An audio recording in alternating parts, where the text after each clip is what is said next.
Okey, Assalamualaikum warahmatullahi wabarakatuh. Anak-anak murid Ustazah, okay, hari ini kita jumpa lagi. Hari ini kita akan belajar mengenai bidang hadis dan di bawah tajuk orang beriman kekasih Allah.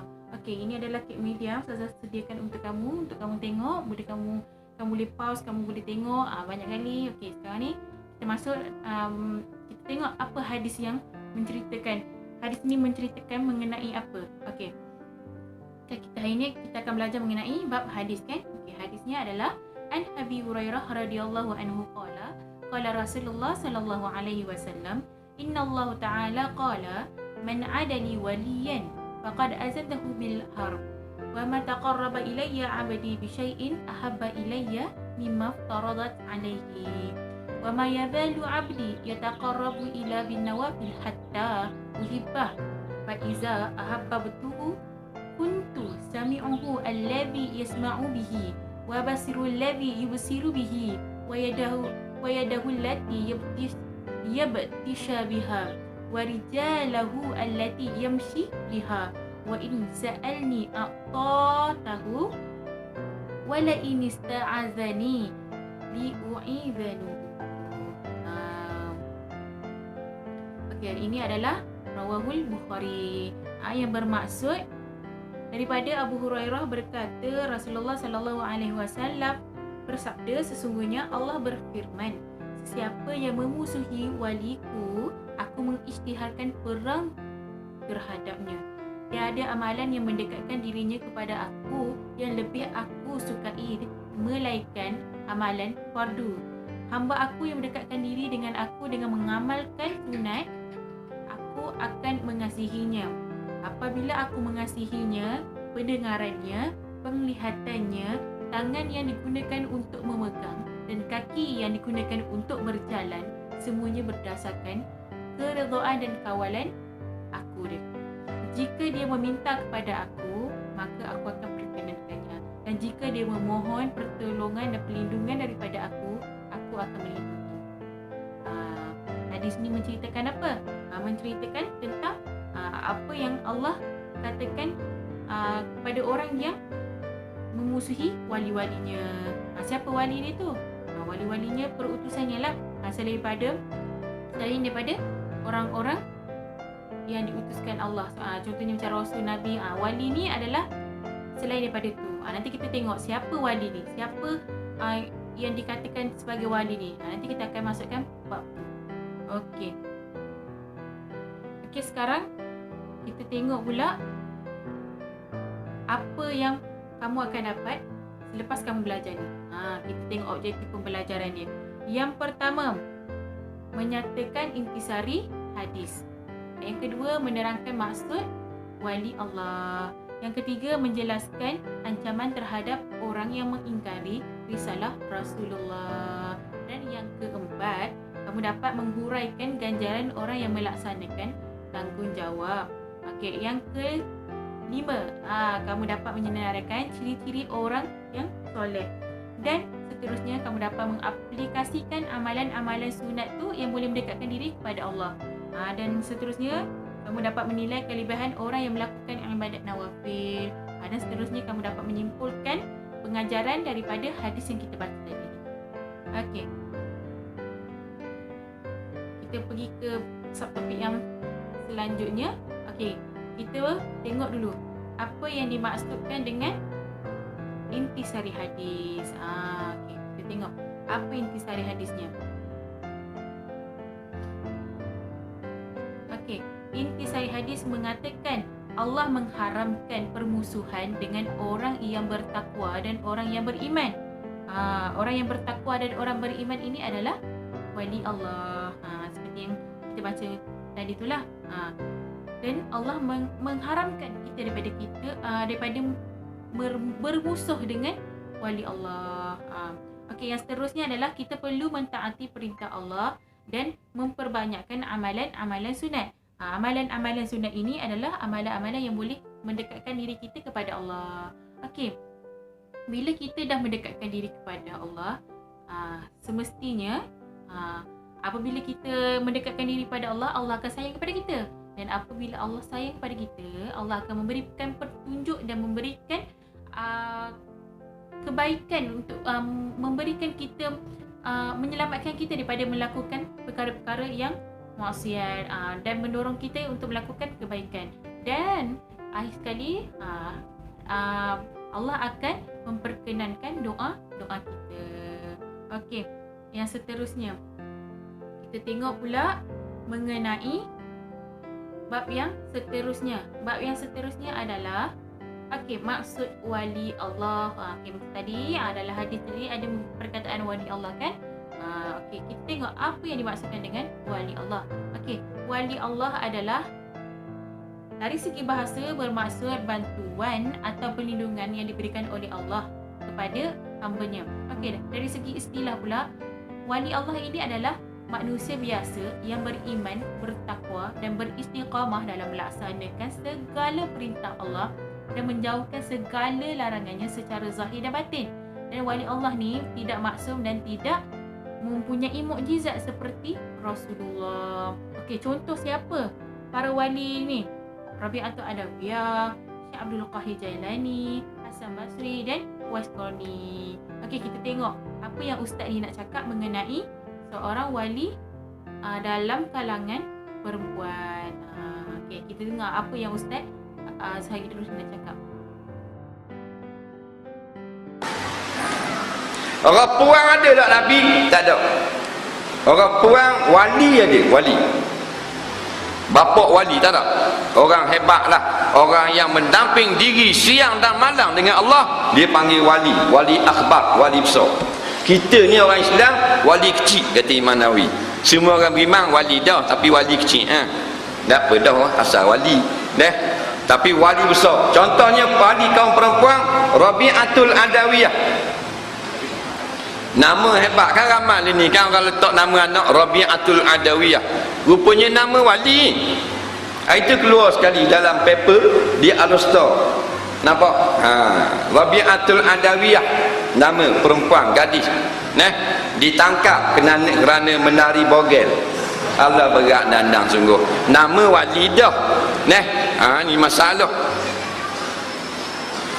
Hebatnya Rabi'atul Adawiyah ini, dia semayang tahajud 300 rakaat satu malam. Kita 300 malam tak ada satu rakaat. Berat nandang bobok ni. Wak Isyang ada, Wak Isyang RM200, RM300. Gaji besar, kereta besar, rumah besar, bini besar, jiwa besar, cita-cita besar, tapi amalan kecil. Satu malam 300 rakaat. Rabi'atul Adawiyah, wanita, female.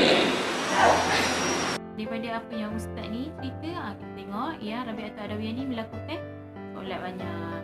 Seterusnya kita tengok pula ancaman terhadap orang yang mengingkari risalah Rasulullah. Apa yang ancaman yang Allah bagi kepada orang yang mengingkari risalah Rasulullah ni? Allah Subhanahu wa taala berjanji akan memerangi orang yang memusuhi walinya.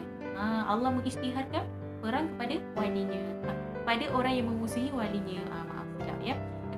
Itu membuktikan bahawa ingkar risalah Rasulullah adalah satu penyelewangan terhadap akidah. Orang mukmin adalah wajib melaksanakan perintah dan patuh kepada Rasul dan Allah. Dan seterusnya kita tengok ganjaran orang yang melaksanakan tanggungjawab. Untuk mendekatkan diri kepada Allah Subhanahu wa taala, seorang itu perlu melaksanakan ibadat fardu dan memperbanyakkan ibadat sunat. Nak mendekatkan diri, Allah suruh buat amalan fardu dan tambah sikit dengan amalan sunat. Amalan-amalan ini akan menyebabkan seseorang itu dikasihi Allah. Dikasihi bererti diredai dan dirahmati. Apa-apa yang kita minta, Allah akan, insya-Allah Allah akan perkenankan. Itu adalah ganjaran orang yang melaksanakan tanggungjawab. Seterusnya kita tengok pula subtopik yang seterusnya adalah ciri-ciri orang soleh. Ciri-ciri orang soleh ni terbahagi kepada 3. Yang pertama, berilmu, beramal dan berakhlak. Apa itu orang berilmu? Orang berilmu adalah orang yang berilmu dapat memantapkan hubungannya dengan Allah dan manusia. Dan manakala yang beramal pula adalah orang yang beramal dengan ilmu secara ikhlas dan istiqamah dapat meningkatkan darjat di sisi Allah. Okey, manakala berakhlak pula adalah orang yang memiliki jiwa dan rohani yang bersih dapat membentuk peribadi yang mulia dan memiliki sifat-sifat mahmudah, sifat-sifat yang terpuji. Bila dia berakhlak, itu adalah ciri-ciri orang-orang yang soleh. Okey. Seterusnya, kita tengok pula amalan-amalan sunat yang boleh mendekatkan diri kita kepada Allah. Okey, yang pertama adalah berdoa. Yang kedua adalah berzikir. Yang ketiga adalah membaca Al-Quran. Dan yang keempat adalah berpuasa sunat. Dan kelima adalah solat sunat. Dan ini adalah hubungan dengan Allah. Okey, manakala hubungan dengan manusia adalah menjaga silaturahim, menasihati, berziarah, berbudi bahasa dan bersedekah. Okey. Kenapa hubungan dengan manusia ini boleh mendekatkan diri kepada Allah? Okey, kerana kita menjaga hubungan dengan manusia juga ibarat macam kita menjaga hubungan kita dengan Allah. Kita berbuat baik, kita melaksanakan sesuatu perbuatan yang baik, yang mana benda itu adalah perkara yang Allah suka. Sekaligus itu adalah perbuatan ataupun amalan-amalan sunat yang boleh mendekatkan diri kita kepada Allah. Okey, dengan kita buat baik, kita mendekatkan diri kepada Allah. Okey, yang seterusnya adalah kelebihan orang yang melakukan ibadat nawafil. Okey, apa kelebihan orang melakukan ibadat nawafil? Sebelum tu kita tengok dulu apa yang dimaksudkan dengan ibadat nawafil. Okey, ibadat nawafil adalah amalan-amalan sunat yang dilakukan seperti solat duha dan puasa 6 hari pada bulan Syawal. Okey, apa kelebihan melakukan amalan sunat? Yang pertama adalah Allah dan Rasul menyayanginya. Okey, yang kedua adalah Allah memberkati kehidupannya. Allah memelihara segala anggotanya daripada melakukan perkara maksiat. Allah memakbulkan doanya. Allah melindunginya daripada keburukan. Dan Allah memberikan ganjaran pahala dan syurga. Dan akhir sekali, apabila melakukan ibadah nawafil ini, orang itu akan dapat mengecapi kenikmatan beribadah. Kiranya kekusyukan untuk beribadah tu dia akan memperolehi. Sangat baguslah bila kita melakukan ibadat nawafil ni, kita dapat menambahkan apa yang kurang dalam ibadat fardu kita. Okey, kita tengok pula pengajaran hadis. Okey, pengajaran hadis yang pertama apa dia? Allah memperkenankan doa orang yang hampir kepadanya, orang yang mendekatkan diri kepadanya. Seterusnya orang yang menghampir kepada Allah ialah orang yang berilmu, beramal dan berakhlak mulia. Yang ketiga adalah kekasih Allah ialah orang mukmin yang banyak melakukan ibadat nawafil. Dan yang keempat adalah orang mukmin melaksanakan ibadat fardu dengan penuh ketaatan. Okey, empat-empat pengajaran hadis ni kita boleh dapat daripada hadis tadi dulu lah. Kita dah bincangkan tadi kan. Okey. Ustazah nak selitkan sikit lah. Akhir kata ni, mutiara kata kita. Apa dia? Ada seorang hukama berkata, A'malu lidunya biqadri baqa'ika fiha, walil akhirah biqadri baqa'ika fiha. Okey, bekerjalah untuk apa yang kita perlukan sahaja di dunia ni. Dan beramallah untuk apa yang kita perlukan di akhirat supaya kita kekal di dalamnya. Okey. Okey, sekarang kita masuk dalam bab penilaian pula. Penilaian. Dah habis topik ni. Ustazah nak semua pelajar untuk scan QR code yang Ustazah beri ni untuk melakukan penilaian. Okey, yang pertama adalah soalan kuis online. Soalan kuis online ni terdapat 30 soalan lah. Ustazah ada sediakan melalui Quizizz. Kamu akan scan, kamu akan masuk terus jawab soalan. Manakala soalan subjektif ni kamu boleh buat bila kamu ada masa lah. Tapi Ustazah akan cek juga setiap minggu Ustazah akan tanya untuk kita buat perbincangan. Kamu scan QR code ni, kamu download, lepas tu nanti kamu akan print. Kita akan bincang sama-sama. Okey, yang seterusnya adalah soalan penilaian buku teks. Penilaian buku teks ni ada dalam buku teks sebenarnya, tapi Ustazah saja lampirkan. Kamu kena buat yang tu. Yang tu wajib untuk kita berbincang dalam kelas nanti. Kita akan membuat pembincangan soalan penilaian buku teks ini pada hari kelas minggu hadapan. Okey, yang seterusnya adalah nota pembelajaran. Ustazah ada selitkan juga nota pembelajaran di kata 5. Ini adalah full nota Ustazah selitkan. Kamu boleh baca untuk membantu kamu menjawab soalan. Kan kamu nak SPM tahun ni, maka ini adalah nota yang kamu perlukan. Okey. Sekian, terima kasih.